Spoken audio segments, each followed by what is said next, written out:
Assalamualaikum warahmatullahi wabarakatuh. Perkenalkan, nama saya Kurniawan Septianto dengan NPM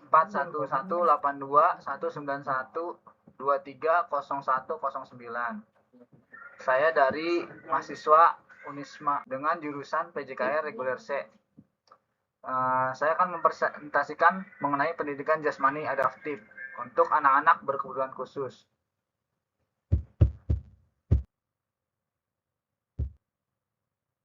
Pengertian pendidikan jasmani adaptif.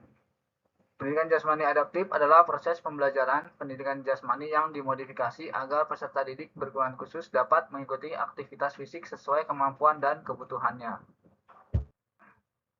Tujuan pendidikan jasmani adaptif.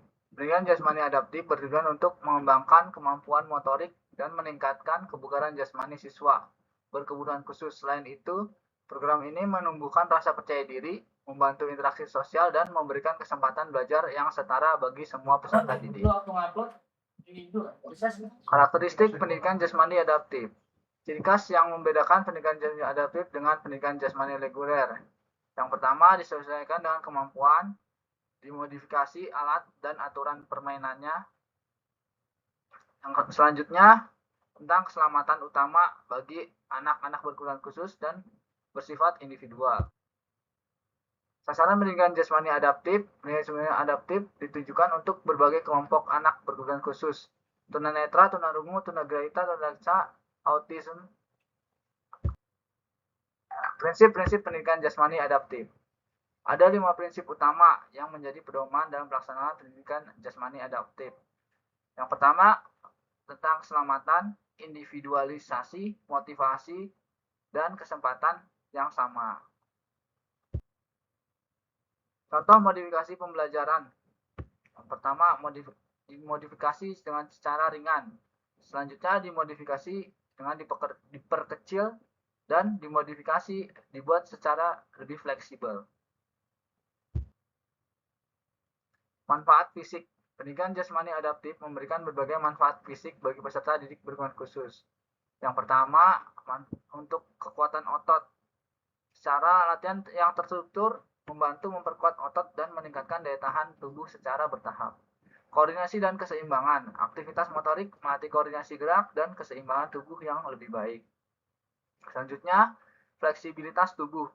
Gerakan peregangan rutin meningkatkan kelenturan dan jangkauan gerak sendi. Selanjutnya ada postur tubuh. Latihan yang tepat membantu memperbaiki postur tubuh siswa. Manfaat psikologis. Pendidikan jasmani adaptif memberikan dampak positif yang signifikan terhadap kesehatan mental dan emosional siswa. Yang pertama ada kepercayaan diri siswa. Aktivitas fisik yang disesuaikan dengan membantu siswa merasa mampu dan berharga dalam setiap pencapaiannya. Selanjutnya, mengurangi stres. Olahraga terbukti efektif menurunkan tingkat stres dan kecemasan melalui pelepasan endorfin. Selanjutnya, konsep diri positif. Siswa mengembangkan pandangan positif tentang diri sendiri melalui pengalaman sukses dalam aktivitas fisik. Ada yang terakhir, kemandirian. Siswa belajar menyelesaikan tugas secara mandiri dan mengambil keputusannya secara mandiri. Selanjutnya, manfaat sosial.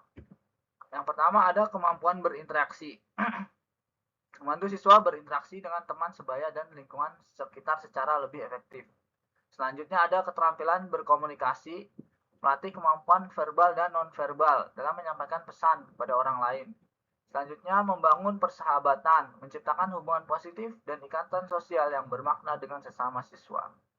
Ada yang terakhir, kerjasama tim, mengembangkan kemampuan kolaborasi dan saling bekerja sama dalam aktivitas kelompok.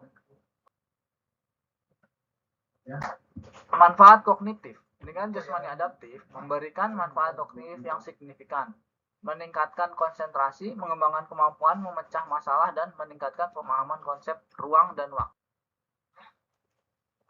Peran guru dalam pendidikan jasmani adaptif. Yang pertama, menyesuaikan asesmen kemampuan awal siswa, merancang program pembelajaran individual, dan selanjutnya mengevaluasi. Strategi pembelajaran. Ada 5 strategi efektif dalam pendidikan jasmani. adaptif untuk memaksimalkan partisipasi siswa. Yang pertama dengan strategi pendekatan individual, yang kedua pembelajaran kooperatif, ketiga modifikasi tugas, dan yang keempat reinforcement positif. Contoh aktivitas tunanetra dan tunarungu. Tunanetra lari dengan pemandu atau tali penuntun.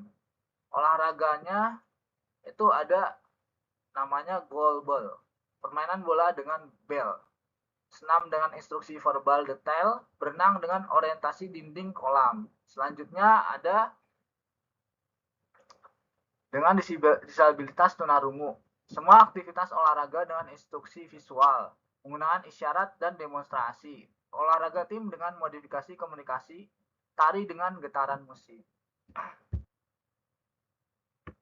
Selanjutnya ada keterbatasan dengan tunagrahita. Permainan sederhana dengan aturan yang jelas, aktivitas motorik dasar seperti melempar, menangkap, berlari. Selanjutnya dengan senam dengan gerakan yang berulang atau dengan metode drill diulang secara terus-menerus, permainan dengan target besar. Selanjutnya ada dengan keterbatasan tunadaksa, olahraga kursi roda atau basket, tenis meja olahraganya, berenang dengan alat bantu apung, ada dengan boccia atau permainan bola presisi, dan yang terakhir senam lantai dengan modifikasi gerakan. Contoh aktivitas untuk anak autis atau spectrum disorder atau disingkat dengan ASD. Aktivitas pembelajaran yang dirancang khusus untuk siswa dengan memerlukan pendekatan terstruktur dan visual. Yang pertama, aktivitas rutinitas terstruktur. Pembelajaran dengan jadwal tetap dan langkah-langkah yang konsisten membantu siswa merasa aman. Yang selanjutnya, olahraga secara individual. Memulai dengan olahraga mandiri sebelum melibatkan dalam aktivitas kelompok untuk beradaptasi bertahap. Selanjutnya ada permainan aturan visual. Menggunakan kartu bergambar dan papan instruksi visual untuk menjelaskan aturan permainan. Yang terakhir ada aktivitas sensorik motor. Aktivitas yang melibatkan sentuhan, keseimbangan, dan koordinasi untuk stimulasi sensorik anak.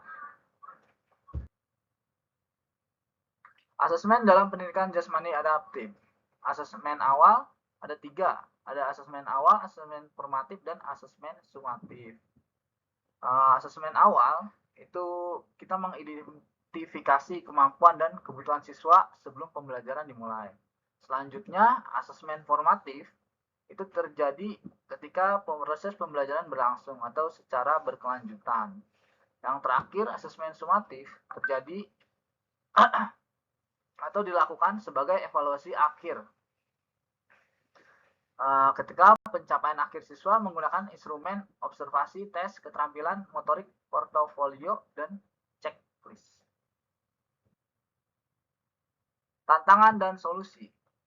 Tantangannya dalam melatih atau mengajar anak-anak dengan berkebutuhan khusus itu yang pertama keterbatasan fasilitas dan peralatan adaptif, kurangnya pelatihan guru dalam pendidikan jasmani adaptif, rasio guru dan siswa yang tidak ideal, sikap negatif dari lingkungan sekitar. Solusinya yang pertama ada kreativitas dalam memodifikasi alat sederhana.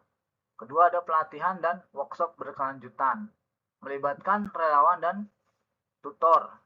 Yang terakhir ada edukasi dan sosialisasi kepada komunitas setempat. Prinsip keselamatan dan kolaborasi. Prinsip keselamatannya yang pertama ada pemanasan dan pendinginan yang sesuai dengan kebutuhan khusus dari masing-masing anak. Yang kedua ada area bermain yang aman dan bebas hambatan. 3 ada penggunaan alat pelindung sesuai kebutuhan, supervisi ketat selama aktivitas, memahami kondisi medis siswa, prosedur darurat yang jelas. Selanjutnya kolaborasi dengan pihak terkait. Yang pertama ada dari pihak orang tua. Yang kedua ada dari pihak gurunya atau guru kelas anak. Ketiga dari terapis, psikolog, dan tenaga medis.